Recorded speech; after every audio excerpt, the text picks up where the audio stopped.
Hey, what's going on, guys? So we're gonna be putting the 240 cage in today. Get right to it. So here's the cage. It's a bolt-in 6-point cage. So we're going to be putting this hole in now, and it's gonna be a little bit of drilling, a little bit of fabrication. We should have it. Mind the drilling in the background.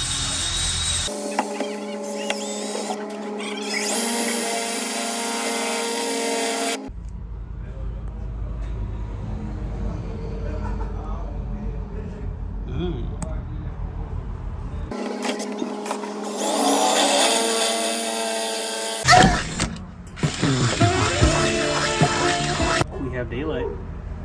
Ooh, that feels so sketchy. Only got 15 more to go.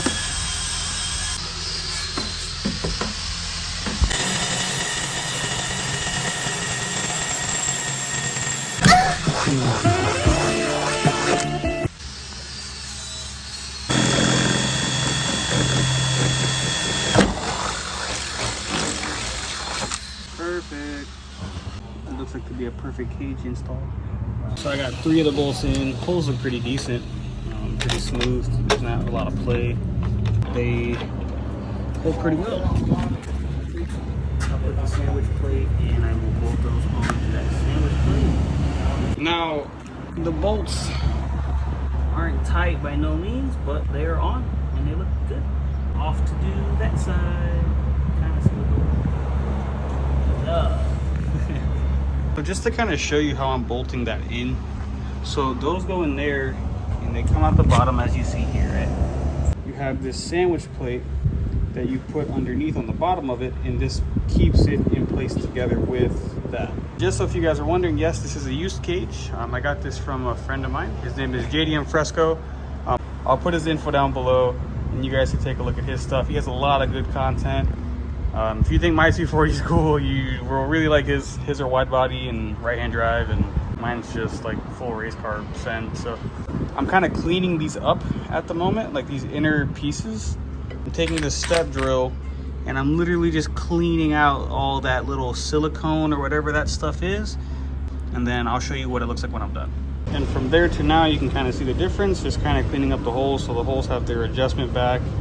I'm guessing you put silicone on this to eat up the vibration underneath the chassis, but this car is, like I said, I'm not looking for an OEM finish.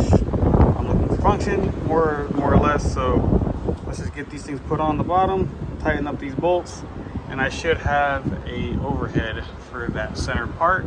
And then we're gonna work on the wheel wells and the front foot wells. And another thing I want to let you guys know, this is the kind of kit that I'm using. Comes with a bunch of grade 8 bolts. And these, you can read it, kind of get the specs of what I'm using and kind of hardware. If I can find them, I'll put them in the description down below.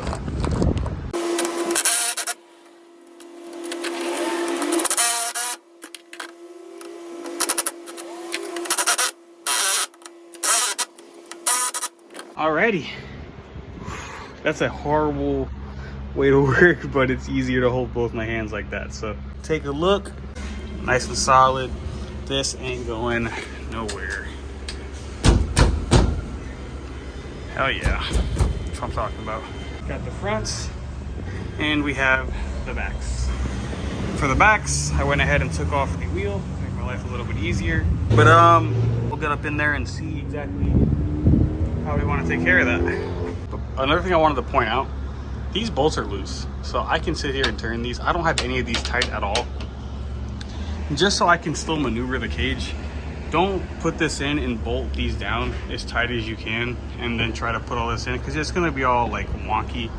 You want to get it to the chassis, so because I know for the fact that this chassis is not perfectly straight. By no means is it perfectly straight. So I want to make sure before I bolt everything in that everything's where I want it. So I'm only going to get that if I leave these loose, just as a quick heads up for you guys that are trying to do the same thing that I'm doing as well. So what I'm going to do is I'm going to try to keep this all in line with the body. So as you can see, it's kind of down. If I push it a little forward, I don't know if I can get it with one hand, it's like this, and then you can see like where this is flat and flush with the frame. So I'm trying to keep it that way. There we go. I pushed it forward, and that should also line up the body lines a little bit better.